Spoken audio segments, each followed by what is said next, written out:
그러면 교류 분석, 학습 방법과 프로세스. 우리가 교류 분석에서는 체험과 경험이라는 이야기를 해요. 그래서 체험은 뭐 단순하게 그 아는 것, 그런데 경험은 이렇게 아는 것에서 그치지 않고 내가 보거나 익숙하게 그냥 할 수 있는 거. 그래서 김치를 여러분 잘 담으시죠? 김치 요리책 보고 배우지 않으시죠? 근데 저는 이런 날씨에서 공부하라 그러면 잘해요. 재밌어요. 어제도 좀 뭐 해야겠다고 보니까 5시 반 정도 됐더라고요. 그래서 씻고 6시에 나왔는데, 그건 제가 잘하는데 김치를 담거라 라고 하면 그때부터 이제 머리가 아프기 시작을 합니다. 그래서 제가 어느 날 살림을 해본다고 국도 끓이고 이렇게 하니까 구석구석까지 제가 담고 있으면서 음식 한 번 하는데 4시간이 걸려요. 비생산적이잖아요. 그런 것이 그냥 이제 체험은 그냥 이제 아는 것이고 경험은 뭐 완벽하게 아는 것이다. 그래서 우리는 경험을 해야 한다. 그리고 교류 분석에서 이야기를 하고요. 체험에서 경험으로 이렇게 3인학습 이렇게 하는데, 공자님도 그러셨잖아요. 남에게 가르쳐 보니 파악이 되더라. 저도 그런 것 같아요. 지금도 맨날 했던 강의지만 다시 공부하면서, 어제 공부하면서 제가 한 오후 6시부터 그러니까 12시간을 그냥 내리 그냥 앉아 있었잖아요. 그냥 그 시간 너무 행복한 거예요. 그냥 이렇게 배울 수 있다라는 거, 공부할 수 있다라는 게 저는 참 행복한 거예요. 근데 가르칠 일이 없었으면 공부를 안 했겠죠.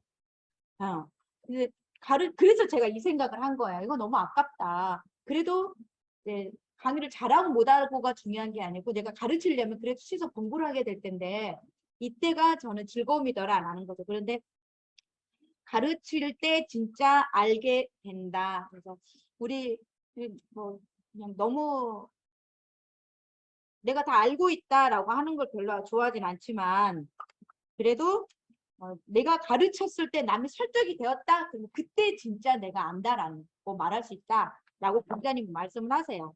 우리가 안다라고 하는 것은 여러분 여러분 아는 수준이 어느 수준이세요? 유튜브 보고 딱 공부했어. 블록체인 아세요? 그럼 나 알아. 이렇게 말씀하시는 분도 계시고, 책 한 권 읽었어. 뭐 메타버스 아세요? 내가 다 아는 거라고. 이렇게 할 수도 있는데, 저는 기준이 제가 공부를 엄청 열심히 해서 남에게 강의를 했는데 그렇구나 라고 할 때 저는 제가 아는 것 같아요. 그래서 요즘에는 동영상을 찍잖아요. 그래서 저희 아빠한테 계속해서 보내드려요.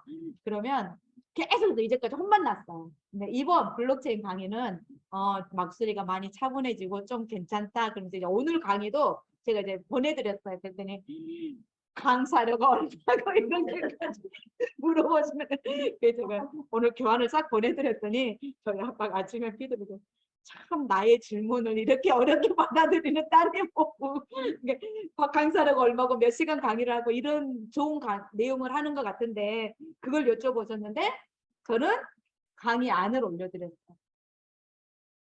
굉장히 중요한 말이에요. 우리 아빠가 원하는 답이 됐어요? 안 됐죠? 이걸 조금 더 이야기가 교차 교류라고 해요. 예, 제가 이 강의를 하면서 여기서 대화법이 나오거든요. 우리 스티븐 코비에서 대화법 나오잖아요. 모든 곳에서 대화법 이런 것들 경청하는 거 나오는데 저는 코칭보다도 이곳에서 하는 이 대화법이 최고의 대화법이라고 생각을 해요. 그래서 교류 분석에서 하는 상보교류, 교초교류, 이면교류를 배운다면 말이라는 것은 이렇게 하는 것이구나.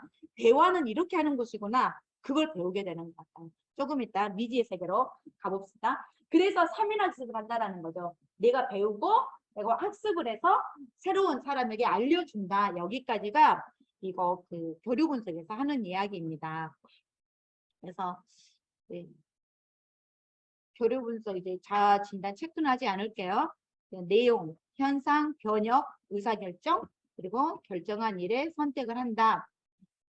뭐 밝고 명랑하게 학습 목표를 자기 목표화하고 상호 간의 차이를 존중하고 느낀 것, 배운 것, 책상을 그대로 기록을 하라고 해요.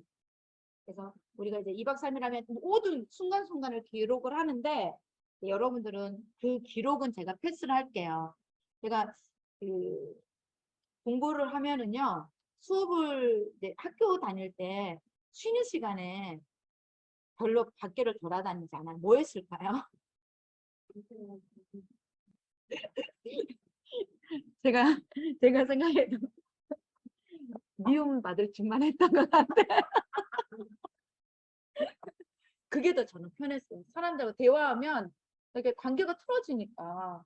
제가 좀, 자, 그래서 줄탁동시를 이야기를 해요. 교류 분석에서는 누가 쫄줄, 쫄탁. 그래서 위에서 쪼아주지 않으면 탁탁탁탁 해주지 않으면 내가 나올 수 없다라는 거예요. 그래서 줄탁동시 여러분들은 여러분을 쪼아줄 사람이 있나요?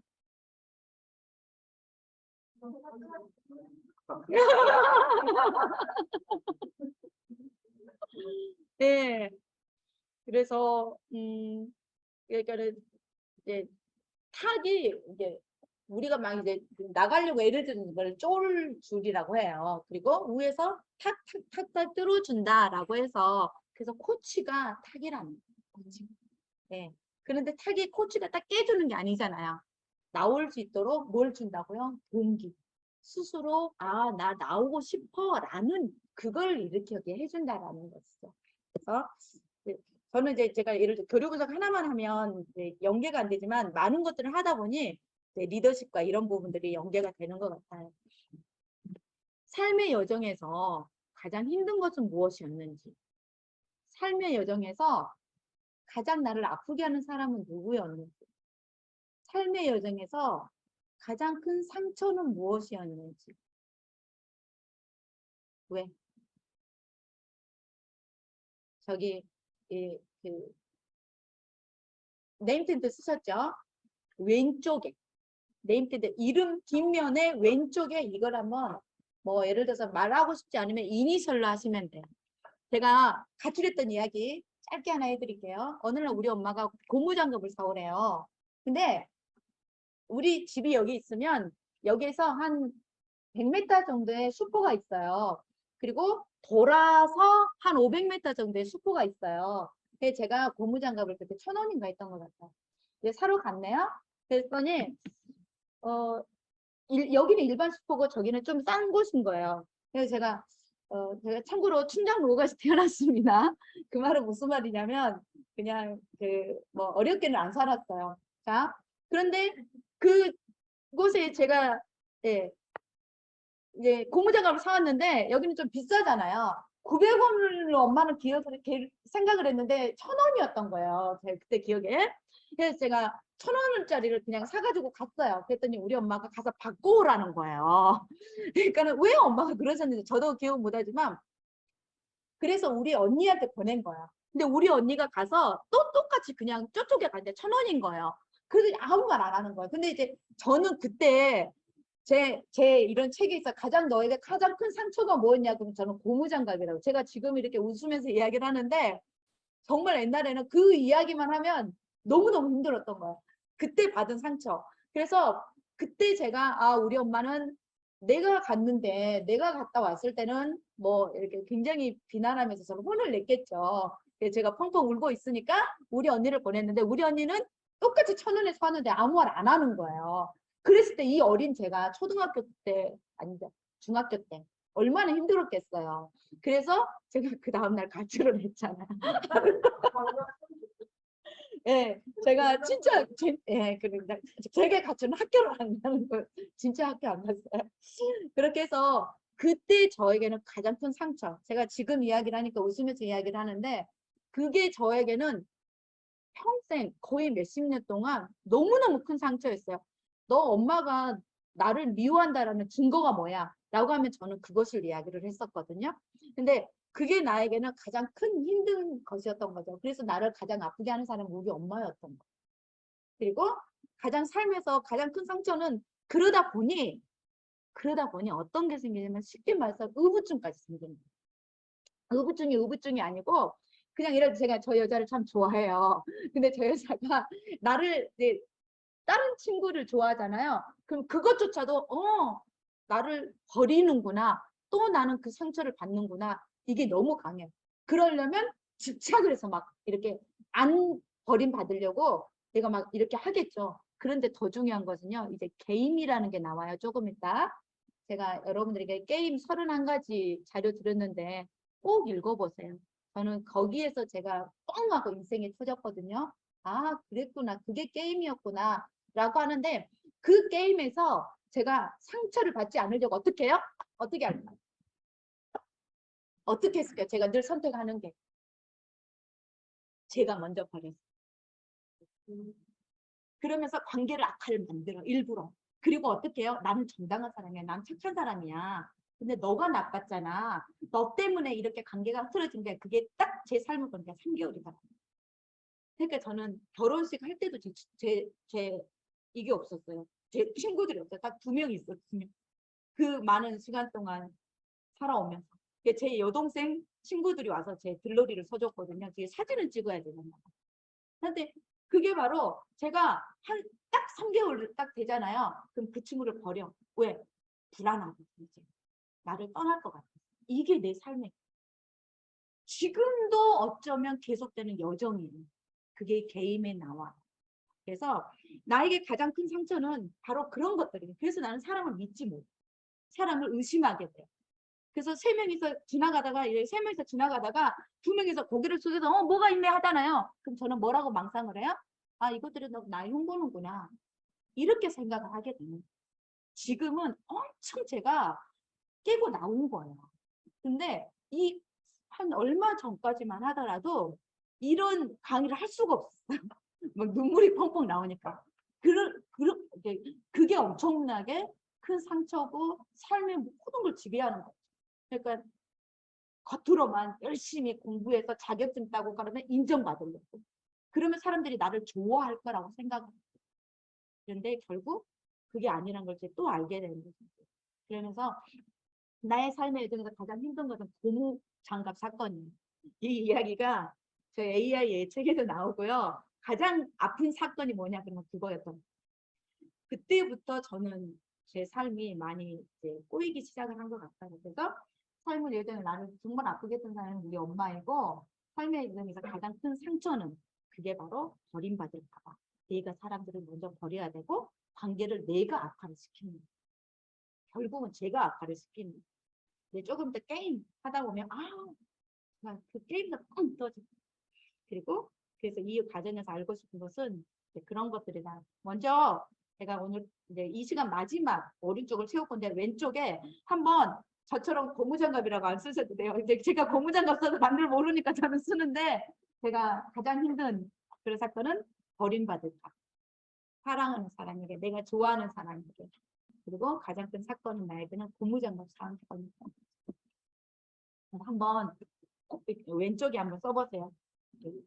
네, 네임탄트 한쪽이 이름이고요. 그 반대편은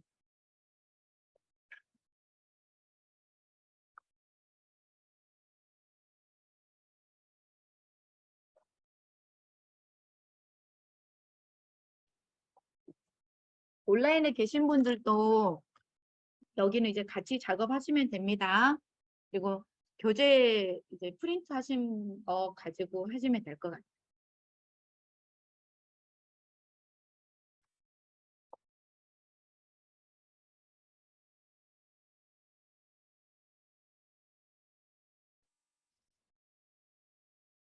그래서 반복해서 행해져서 자신도 지긋지긋해하고 있음에도 불구하고 또 그걸 반복해서 트러블을 일으키는 것을 심리적 게임이라고 부르는 패턴이다.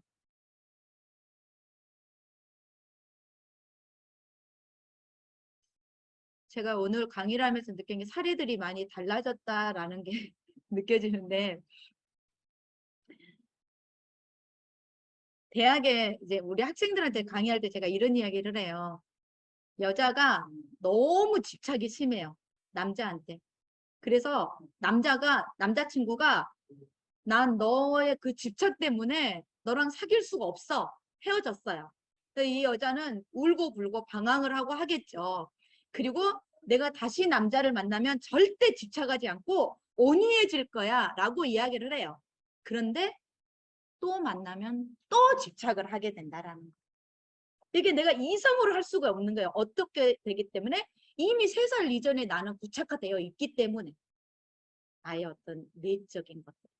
그래서 그것들을 끊임없이 안 하려고 해도 또 반복하고 또 반복하고 이런 걸 게임이라고 이제 에릭 번이 이야기하는 건 에릭 번은 여기까지는 PAC와 다른 것들을 이야기를 했는데 그 제자가 게임이라는 것을 더해서 그때부터 이 교류 분석이 파괴력 있게 됐던 것이고 우리 삼성에서는 의무적으로 다 이제 교육을 받았던 프로그램들이에요. 게임. 그래서 31가지 게임을 제가 이제 오늘은 여러분들에게 이런 것들입니다 라고 할 텐데 제가 꼭 레포트를 쓰게 했던 건 자기 게임 찾기거든요. 네, 꼭 찾게 했었어요. 그게 가장 중요한 것이더라고요. 네, 여러분들도 혹시 네, 오늘 수업 끝나고 한번 나에게는 어떤 게임들이 있었지? 한번 찾아보시는 것도 재미있으실 것 같아요. 반복 중인데 통상 불쾌해. 근데 이면적이야. 겉으로는 아닌 것 같이 하면서 안으로는. 겉으로는 내가 착한 것처럼 너 때문에 우리가 헤어지는 거야 라고 하면서 안으로는 내가 한 거예요. 제가. 우리 큰언니가 은희야 너가 우리를 왕따시켰어. 우리가 너를 왕따시킨 게 아니라 너가 그럼 그 말이 맞잖아. 그 사람들 그냥 깔깔깔깔 거리고 웃었어요. 근데 저는 뭐라 그래요? 나 흉보고 나만 미워해. 저 혼자서 그랬던 거예요. 그러니까 저 혼자 가서 골방에 그냥 혼자 있었던 거예요. 그러니까 할 것이 없으니까 네, 울긴 하고 자기나 맡은 거지. 그러니까 상대는 그걸 모르는 거야. 예, 받는 건 내가 받아 내가. 근데 그게 어디에 있었느냐? 어렸을 때 받았던 것 때문에. 어렸을 때 우리 부모님이 뭐라고 했어. 근데 그때 나에게 딱 느낌이 있었잖아요. 불안, 두려움. 그 느낌이 내가 익숙해진 나의 느낌. 평생 그 느낌을 느껴야 안전. 깨지를 못해. 엄청 모순이죠. 교류 분석에 사는 이야기. 인간 행동의 효율화를 위해서 질을 향상시키는 것을 목적으로 하고 유아기에 부모와의 접촉을 중심으로 배양된 인간관계의 일정한 반응의 습관 이걸 기본 인생 태도라고 OK그램이라고 해요. 어린 시절에 프로그램화된 녹화, 각본, 프로그램화되었다 어떤 트리거만 딱 생기면 그거에 비슷한 말만 들으면 우리 아빠의 톤 그러니까 저의 얘기를 너무 많이 한다. 저는 우리 엄마가 저한테 화를 냈던 톤이 있어요. 그 20에서 2만 헤르츠까지 인간을 듣는다고 하잖아요. 그 엄마의 톤이 있는데 그 톤을 딱 들으면 상대가 딱 그러잖아요. 그러면 저는 딱 이제 나자빠라지는 막 그 사람 화를 안 냈대. 왜 나한테 화를 내세요? 저는 그러는 거야. 아니 제가 목소리가 좋고서 그래요. 근데 저는 그 톤의 높이가 너무 힘든 그게 저희 가족 이야기 여기는 하게 돼. 우리 아이 아버님이 엄청 점잖으신 분이에요. 근데 한 번씩 목소리가 갈라지면서 막 이렇게 목소리가 커질 때 있어요. 그때 저는 그것을 부들부들 떤 거. 제가 나중에 공부하면서 그러면서 그것 때문에 견딜 수가 없었던 거. 이유를 몰랐죠. 공부하기 전까지는. 근데 그게 그 톤이 어렸을 때 내가 상처를 받았을 때 그 톤인 거예요. 우리 엄마가 고무장갑을 제가 100원 비싸게 사왔다고 그 저를 혼낼 때 그 톤인 거예요. 그때 그거 한 번만은 아니었겠죠. 제가 상처를 받을 때마다 그 톤이었단 말이에요. 너무 중요해요. 회사 생활을 하면서도 상사가 그 톤을 하잖아요. 똑같이 느끼는 거예요. 어떤 느낌? 불안함, 두려움. 이 사람이 나를 또 버리겠구나. 이런 느낌. 근데 이것들이 이제 발견을 해요. 이게 이제 그것을 이제 방어적으로 내가 뭔가를 행위를 하는 것들이 게임이에요. 근데 너무 아이러니하게도요. 그때의 그 기분을 느껴야 제가 안정감이 역시 그렇잖아 세상은. 역시 세상은 나쁜 놈들이잖아. 내가 나쁜 게 아니야. 이게 제가 방어를 했던 게임들입니다. 이게 교류 분석입니다. 그래서 어린 시절에 대한 프로그램화된 그 각본. 그럼 이제 우리는 이제 설계인 박사님 나오면서 그런 이야기 쭈릉쭈릉 나와. 그러면 어때요? 새가 지저긴다라고 인식을 하는 거예요. 이렇게 하라는 거예요. 각본을 바꾸라는 게. 그래서 우리 막 주의하면 막 두렵고 막 뭐라 그럴까. 하여튼 뭐 싫어하는 것들이 있잖아요. 싫어하는 것들을 뭐 좋아하는 것으로 딱 이미지를 바꾸고 이제 술 좋아하는 사람 우리 설계 박사님이 똥이다라고 생각을 하는 거예요. 눈 한번 가도 똥을 연상해라. 그러면 술이 안 들어간다. 예, 네, 그렇게 이제 스위칭한다라는 그 NLP에서 스위칭 기법이라고 하거든요. 네, 그렇게 배워가는 거죠. 장차 새로운 생활을 설계하고 자기 개발을 도모하기를 한다. 그래서 교류 분석은 8가지를 배워요. 자아 상태 PAC라는 거 배울 테고요.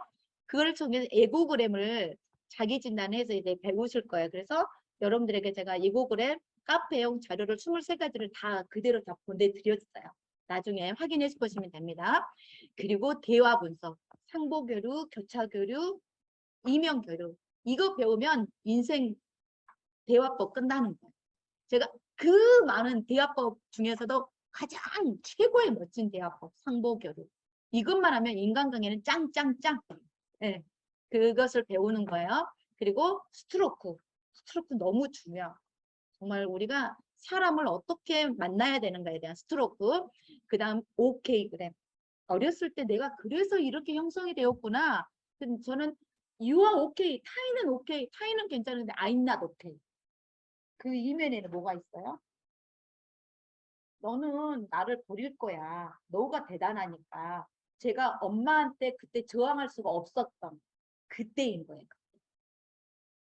그래서 3세 이전에 OK 그램이 형성이 되고 여러분들 찾으시면 좋겠어요. 그리고 심리 게임, 그리고 시간의 구조와 그리고 각본, 이 8가지를 배우는 게 교류 분석이에요. 네. 오늘은 맥락적인 것만. 그래서 자아 실현의 3가지 열쇠. 첫째, 자아 존중감을 가져라. 우리가 자존심 상해 이런 말을 하는데 그건 경쟁 관계에서 오는 것. 네, 자존감, 자기 자신에 대한 있는 그대로를 받아들이는 것이다. 자존감. 그래서 뭐 타인 관계 뭐 비판한다 이런 것들. 그다음 자아 효능감은 그냥 자아 존중감이라 무슨 일을 맡겼을 때 그 일을 할 수 있는 능력. 이게 자아 효능감. 그리고 자아 정체감은 나는 누구인가. 그래서 우리 학생들에게는 이 시간이 굉장히 중요했는데 여러분들에게는 제가 스킵할게요. 자존감. 자존감이라는 것. 자아 실현에 그러니까 3가지 열쇠가 있는데 교류 분석에서 자아 실현이 내가 이야기하는 건 3가지 열쇠가 있는데 첫째는 자아 존중감을 가져야 된다라는 거예요, 우리가. 두 번째는 모든 것이 마음이 만든다라는 거예요.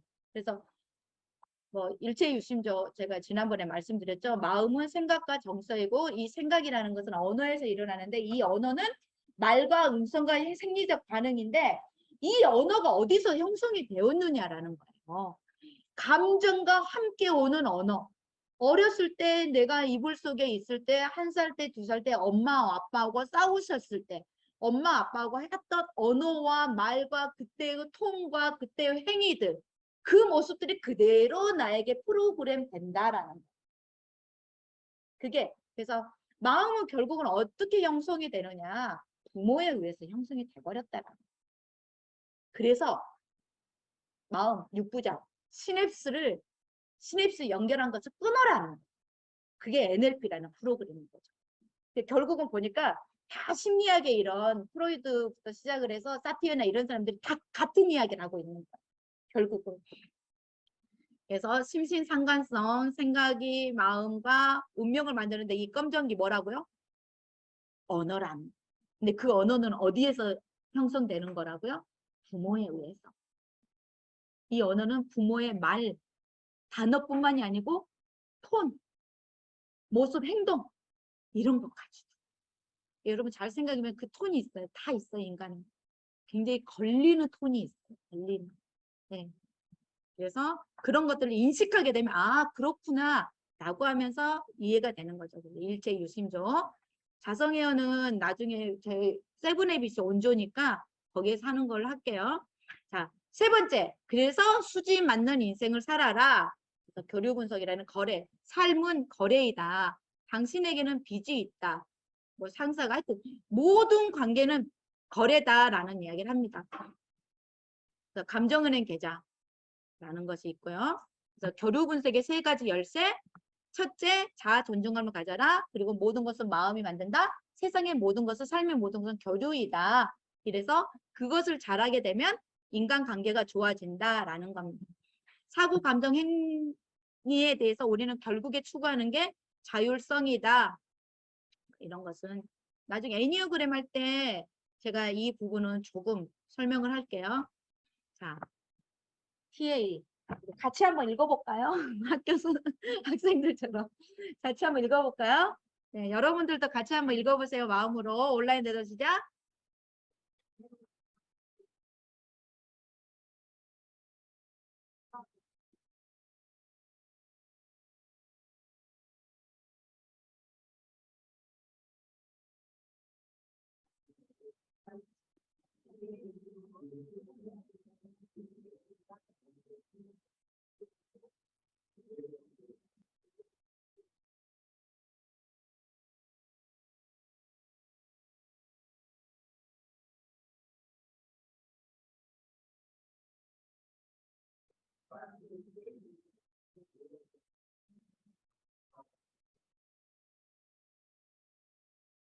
네. 그래서 우리가 뭐 여러분들 시험 볼 거 아니니까 뭐 기원이나 이런 거는 필요 없지만 에릭 번이 만들었는데 변호사의 모습을 보고 변호사는 어른인데 어린아이 같은 행동을 하더라는 거죠. 어느 때.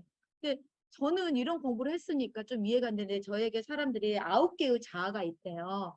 우리 우성대 모 교수님은 일단 다른 사람들을 만나면요. 은희는 9개의 자아가 있으니까 일단 잘 이해를 해. 1번, 2번은 좋은데 9번이 나오면 영 피곤하다 이런 말을 하는 거예요. 근데 이게 당연한 거예요. 인간은 누구에게나. 그게 어렸을 때 성인이 되어가면서 배우고 느끼고 행동하는 다른 자아를 가면처럼 그게 페르소나라는 거죠. 그래서 에릭 번도 똑같이 프로이드하고 이렇게 교류가 있었던 분이세요. 그래서 70년대에 있는 미국 문화를 변화시키는 데 가장 큰 역할을 했다. 근데 우리 중요한 건 한국의 대기업들이 우재현 선생님이 가져오셔서 다 하셨어요. 80년대에는. 이런 그때 의식 프로그램, 그러니까는 경영학이 막 이렇게 너무 타이트하게 뭐 기계적인 인간의 모습으로 해서 조직들이 그때부터 조직 활성화나 뭐 조직의 심리학을 넣거나 이럴 시점이 80년대 시점이에요. 그러면서 노조가 생기고 이렇게 되어가는데 인간적인 측면이 조직에 가미될 때 이때 가장 크게 대기업들이 좋아했던 프로그램들이 이 심리학 의식 프로그램이 이 교류 분석이었던 거예요. 그래서 삼성은 의무적으로 다 했죠. 그리고 코칭은 SK가 제일 많이 하고 코칭은 LG. 그런 거 보면 약간 삼성 기업 문화에 따라서 좋아하는 프로그램들이 조금 다른 것 같아요. 그래서 교류 분석은 에릭번이 사람은 가지고 있는 5만 가지라고 하죠. 5만 가지 생각들이 다 개인 자아를 형성하는데 그런 것들을 가지고 있다. 언제 어느 때 드러내야 하느냐 이걸 이야기해 줍니다. 제때 그때 9개의 자아가 있든 20개의 자아가 있든 그거는 누구나 다 가지고 있어. 그러니까 이 자아들이 말해야 될 때 말해야 될 그 모습으로 그때 하라는 거. 그게 얼설티브라고 하는 표현인데 네. 아 그걸 어떻게 하는 거야? 이것들을 가르쳐 주는 게 교류 분석이다라고 생각을 하시면 됩니다. 그래서 교류 분석 협회 대구대에서 시작됐고요. 대구에서 우재현 선생님이 대구 사람이어서 그 TA는 개인의 성장과 개인의 변화를 위해 체계적인 심리 치료법이다. 그래서 성격 이론, 의사소통 이론, 아동 발달 이론이 있다. 그래서 우리가 8가지 배운다고 했잖아요. 이게 다 그 안에 들어가 있는 8가지 내용입니다. 결국 교류 분석에서 뭘 하려고 하느냐? 자율성이란 자율성을 추구하는 거예요. 근데 그 자율성은 있는 그대로의 나로 살아가는 거예요. 있는 그대로의 나를 내가 받아들이는 거예요. 자기가 자기의 본래 잠재력을 최대한 발현해서 살아가는 거예요. 이게 바로 매슬로우의 자아 실현인 거죠. 그게 바로 자율성이다. 이 자율성을 달성하기 위해서 친밀감과 자발성, 자기 이해와 통찰이 있어야 된다. 이렇게 이야기를 하고 있습니다. 그래서 그러니까 사람은 긍정적이다. 모든 사람은 사고 능력을 가지고 있다. 자신의 운명을 결단할 수 있다. 그러니까 교류 분석에서는 각본이라고 하는데 사람은 바꿀 수 있어. 그러면 내가 어렸을 때 부모의 상처를 나 평생 살아가야 돼? 아니라는. 너 인식을 해봐. 자기 인식하고 나면 바뀔 수 있어. 이렇게 해서 바뀌는 것이 어떻게 해야 되느냐. 먼저 이런 것들을 내가 그랬구나라는 걸 알고 나면 각본을 바꿀 수가 있어. 그래서 이제 각본을 바꾸는 것까지가 마지막 8번째라는 거죠. 인간은 금치선자가 아니고서는 생각할 수 있어. 생각할 수 있고 감정을 읽을 수가 있어. 그래서 자아의식이 돼. 그러니까 그것을 가지고 게임이라는 것에서 빠져나와서 제각본을 쓰자라고 하는 게 교류 분석이다라는. X이론, Y이론 이런 것들. 그래서 이 그림은 여러분들에게 보여줬고 또 PAC 8가지 한다라는 겁니다. 자, 과정 8가지 이렇게 진행을 해갈 텐데 조금 한 번씩 이제 보고 나서 여러분 오른쪽에 과연 나는 이 중에서 어떤 게 나에게 더 알면 좋겠는가를 한번 생각해 보자라는 거죠. 성격, 묘사, 그리고 의사소통에 대해서 아까 교류, 스트로크, 시간의 구조화라는 걸 배워요. 그리고 각본 분석을 배우고 이 각본이 애누리, 낙켓 이런 용어들을 배우는데 그래도 단어를 들으면 좋을 것 같습니다. 그래서 이런 것들. 그래서 나의 실패와 몰락에 대한 책망할 사람은 나 자신 외에는 아무도 없다. 내가 내 자신의 최대의 적이다. 나 자신의 비참의 운명의 원인이었던 것이다. 그래서 자기 자신으로부터 탈피하고 나와라 라는 거죠. 자, PAC는 가르침을 받는 나. 자, 개념 이야기할 거예요. 한 10분 동안 이야기하고 또 쉴게요. 자, 가르침을 받는 나. 부모라는 개념의 PAC 모델이에요. 그래서 페런트의 P예요. 부모와 같은 자아가 있어요. 부모는 어떤 자아예요? 그러니까 우리가 지금은 많이 달라졌지만 부모하면 떠오르는 게 어떤 이미지예요? 그렇죠. 꾸중. 아빠가 남자는 이러면 안 돼. 이러면서 권위적이시잖아요. 이게 권위적인 아빠의 부모. 엄마는 어때요? 사랑하고 이제 모든 엄마들이 그러진 않아요. 근데 그때 우리가 이제 기준을 그렇게 잡았다라는 거죠. 아빠는 크리티컬, 굉장히 권위적이고 그렇지만 규칙적이고. 그러니까 역기능이 있으면 순기능이 있는 것까지 다 있는 거야. 근데 아빠의 부모의 모습은 화를 내고 규칙적이고 권위적인 모습이에요. 엄마의 모습은 어때요? 널스처럼, 간호사처럼 보호해주고 보살펴주고 따뜻한 자아예요. 우리가 교류분석에서는 우리 우성대 교수님 저한테 9개 자아가 있다고 했잖아요. 여기서는 구조론적으로는 3가지 자아. 부모 자아, 성인의 자아, 어린아이의 자아를 이야기를 하고 거기에 기능론적으로 들어가면서 부모 중에서 아버지 부모, 어머니 부모, 성인은 그냥 성인, 어린아이는 수능적인 어린아이가 있고 말괄량이 어린아이가 있어요. 그럼 여러분들이 일단 자아는 다 가지고 있어요. 어떤 사람이 뭐 이것만 가지고 있는 건 아니에요. 여러분들이 봤을 때 저는 막 이렇게 내 표현을 하고 이렇게 왈가닥처럼 이런 자아가 저일 것 같으세요? 아니면 수능적이고 얌전하고 그냥 뭐 받아들이고 이런 자아일 것 같으세요? 예? 네, 저도 조금 이따 이제 얼마나 바뀌었는지 다시 한번 해볼게요. 진단. 그래서 에릭 거는 일단은 구조적으로 부모의 자아, 성인의 자아, 어린아이의 자아가 있다라고 그냥 규정을 지었어요. 그리고 기능론적으로 부모도 아빠 부모가 있고 엄격한 아빠의 부모가 있고 부드러운 엄마의 부모가 있는 것. 그리고 어린아이들 중에서도 말괄량이 같이 자기 자신을 표현하고 이런 즐거운 아이가 있고 순응하고 얌전하고 이런 아이가 있겠죠. 자, 여기서 아빠가 굉장히 권위적이에요. 권위적이고 엄격한 부모. 그러면 아이들은 어떻게 될까요? 바로 그렇게 된다라는 거예요. 그래서 그 A씨는 FC는 A씨를 부른다. 이제 이런 말을 하는 거예요. 그럼 이제 엄마가 이제 엄마의 자아가 강한 엄마가 있다고 할게요. 그런 엄마 밑에서는 엄마는 어떤 그런 부모 밑에서는 자기 표현 잘하고 말괄량이고 의사소통 확실하고 활발한 아이가 나오겠죠. 나온 게 아니고 이렇게 만들어지겠죠. 그래서 또 NP는 FC를 부른다. 이제 이렇게 하는 거예요. 그래서 그런 어떤 나의 부모가 어떤 부모이냐에 따라서 어린아이가 어떤 어린아이가 나오는가. 이래서 부모, 성인, 어린아이, 자아가 있다. 그래서 부모의 마음, 성인의 마음, 어덜트, 그리고 차일드, 어린아이의 마음. 여러분들의 부모님은 어떤 부모님이신 것 같아요?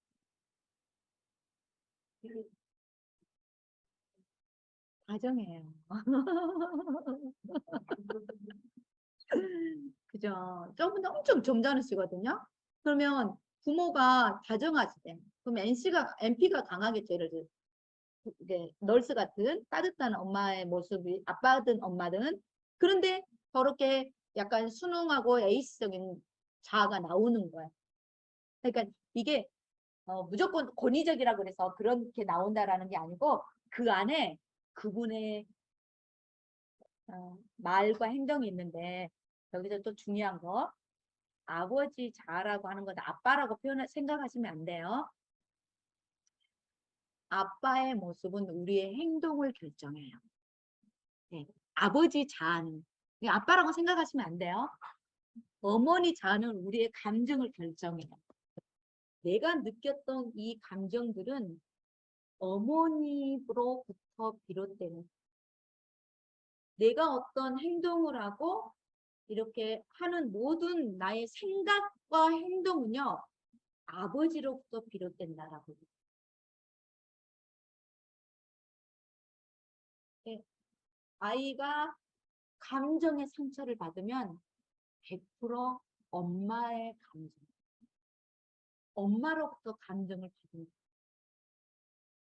그리고 나의 행동, 생각하는 방법 이런 것들은 아버지로부터 받는다라고 이야기해요. 에리코니. 그래서 이제 PAC는 이해를 하시겠죠? 네. 부모의 마음, 성인의 마음, 어린아이의 마음, PAC입니다. 그래서 두 번째, 교류, 스트로크, 시간의 구조화. 그래서 세 가지 자아 상태로 한 가지를 선택해서 말하면 상대 또한 자신의 자아 상태. 자, 교류는 이제 대화 비법인데 상보교류, 교차교류, 이명교류를 배우실 거예요. 그래서 그 세 가지를 배우고 나면 세상의 모든 대화법이라고 생각을 하시면 스트로크는 스트로크는 스킨십이고 안아주고 포용해 주는 것인데 굉장히 예를 들어서 조건부 뭐 조건부나 비조건부냐 긍정이냐 부정이냐 신체가 신체가 아니냐 이제 이것들이죠. 신체냐 말이냐 이 종류가 있어요. 이것들 중에서 우리가 하지 말아야 될 것은 조건부는 어떤 행위에 대해서 그 행위가 이렇게 잘못되었다. 너가 나에게 칼을 들이대니까 내가 무서움을 느꼈어. 이건 행위잖아요. 그런데 어떻게 말하면 야 너라는 존재 자체가 싫어. 그것은 존재에 대한 부정이잖아요. 그거는 절대 하면 안 됩니다. 제가 이 강의할 때 이 부분을 너무너무 주장을 하는데 절대 인격적인 존재감에 대해서 그 사람을 부정하면 안 된다라는. 우리가 어떻게 그 사람을 알아요? 모르잖아. 근데 존재감을 보자면 너는 그럴 줄 알았어. 너는 자체가 안 돼. 야 그냥 너가 싫어. 이런 게 존재에 대해서 부정적. 이걸 배울 거예요. 절대 하면 안 되는. 절대 하면 안 되는. 그리고 시간의 구조 우리 6가지 아까 친밀도 아까 있었죠. 자율성을 달성하는데 친밀감 있게 해라 라는 거예요. 근데 저는 사실 친밀감이 영 부족해요. 근데 여기에 굉장히 친밀감이 탁월한 분 한 분이 계세요. 누군지 대충 아실 진짜 그 신의 경지인 것 같아요. 저기 원장님. 그래서 인생 각본, 그 다음 사람들이 어떻게 무의식적으로 문제를 만들고 그 문제를 해결하는지를 인생 각본 개념을 사용해서 내가 의식하지 못한 일생의 일화가 있어. 너무 충격적인 사건. 70세 할머니가 이제 교회에 가서 이제 내면 치료를 받은 거야. 그런데 내면 치료를 받다 보니까 어떤 게 나오냐면 성에 대해서 부정적인 게 나왔어. 그래서 남편과의 관계도 이렇게 성을 이제 잘 못했던 거예요. 그런데 그것이 어렸을 때 한 3살경에 삼촌으로부터 성폭행을 당했던 거예요. 그걸 몰랐던 거예요. 잊어버리고 싶었던 거예요. 그래서 기억을 안 하려고 기억을 감춰뒀다. 우리 영화에 나오는, 실제 결혼 문제가 나오는 이야기. 그때서야 인생 70이 되어서야 가족에게 미안하고 남편에게 미안하고 그러면서 이렇게 책에도 나와가지고 이런 것들이라. 나는 내가 무의식 안에서 행했던 일어났던 나의 스토리에 의해서 평생을 그게 나를 좌우하고 나는 내가 원래 그런 사람이 아닌데 그러니까 예를 들어서 나는 원래 불감증이야 이렇게 하는 거예요. 그런데 그 사람들 다 어렸을 때 들여다보면은요 그런 존재에 대한 상처를 받은 보이지 않는 일생의 일화가 있다라는 거예요. 그걸 감춘 거죠. 심지어는 5살이 되어도 그걸 감추는 그런 것들이 자신의 인생 대부분은 7세까지에 쓰여져요. 우리가 그래서 PAC는 7세에 거의가 완성이 돼요. 생각이라는 거, 감정이라는 거. 그래서 사춘기 동안 좀 더 교정할 수 있고 성인이 되면 더 이상 의식하지 못한 채 어렸을 때 결정한 그 마지막 장면을 향하도록 우리의 삶은 설정해 간다. 그 마지막 내가 느꼈던 그 감정을 계속해서 느끼려고 한다. 그래야 안착이, 그래야 내가 편안해지. 그래서 어렸을 때 유아 시절의 기본적인 거의 7세 이전에 쓴다라는 것. 애놀이, 재규정, 공선 이건 안 배울 거예요. 라켓, 스탬프, 게임 이런 거 안 배울 거예요. 그래서 자율성을 달성하는 것이다. 각본으로부터 벗어나서 자율성을 달성하는 것. 근데 저는 이제 알죠. 이제 알잖아요. 아, 너 은희야, 너 또 그러고 있구나. 이렇게 제가 하는 거야. 너 또 그런 감정이 일어났구나. 감정에서 벗어나려고 애를 쓰지 감정이 오는 걸 막을 수는 없어요. 감정이 와요. 똑같은 말인데 우리 언니가 느끼는 감정과 제가 느끼는 감정이 다르다고 했잖아요. 지금도 똑같이 저는 그 감정을 느껴요. 그렇지만 거기에서 빠져나오는 방법이 이제 다르죠. 이게 깨달음이잖아요. 어웨이니스가 된 거야. 아, 은희야 또 그러고 있구나. 이래서 그렇게 된다는 이제 감정이 오는 감정은 나에게 어찌할 수 없다. 그러나 나는 생각과 행동은 선택할 수 있다라는 거. 네. 그래서 자율성을 추구하는 것이다. 자, 이제 아까 오른쪽에 제가 이제 8가지 말씀을 드렸잖아요. 다 기억을 못 하신다 할지라도 나는 이 교류 분석을 통해서 뭘 하나를 뭐 좀 더 알아보고 싶어. 혹은 저는 어떤 거냐면 그 감정으로부터 벗어나고 싶었어요. 저 방 안방에 들어가면 여기에 이 비싼 교재들은 밖에다 놔두고요. 제가 저 안에는 뭐 구루즈에프나 뭐 에카르 톨레나 이런 책들 놔뒀거든요. 다 감정에 관한 책들이에요. 그러니까 그 감정을 안 느끼고 싶었어요. 그 일어나는 슬픔을 안 느끼고 싶었어요. 그래서 애를 썼는데 그것은 안 느껴지는 게 아니라 느껴지는 것을 내가 선택하는 거예요. 생각과 행동을 선택할 수가 있게 된다. 지금도 안 돼요. 지금도. 자다가 불뚝불뚝 일어나서 어떤 모 인사분은 제가 좀 이따 또 스토리 또 이제 엄마 스토리 말고 또 하나 스토리가 있는데 자다가 불뚝 일어나서 내가 그 친구 때문에 또 이렇게 비싼 공부를 했잖아요. 웃긴 게 아시아 코치 센터에 그 친구가 또 간다라는 거예요. 저를 모든 구렁텅이에 몰아넣은 친구가. 그래서 제가 먼저 가서 등록을 하면서 이 비싼 돈을 주게 되는 사실 계기가 있는 거예요. 지금도 그 친구 생각하면 자다가 불뜨려서 막 분노가 이렇게 치솟아서 제가 그 친구 때문에 자살 시도를 하고 병원에서 일주일 동안 누워 있었던 그런 엄청나요. 지금 웃으면서 이렇게 하잖아요. 그냥 얼마나 그때는 힘들었겠어. 그 지옥과 같은 시간들. 근데 그게 내가 이 공부를 하지 않았으면 저는 아마 태어나지 못했을 거라는 거예요. 그래서 사람은 그런 과정이 저를 공부하게 하고 또 누군가를 도와줄 수가 있게 된다라는 거죠. 한번 오른쪽에다는 그렇다면 나는 교류 분석을 통해서 한번 무엇을 좀 더 알아보고 싶다, 바꿔보고 싶다. 한번 적어보시면 네, 1분 시간 드릴게요.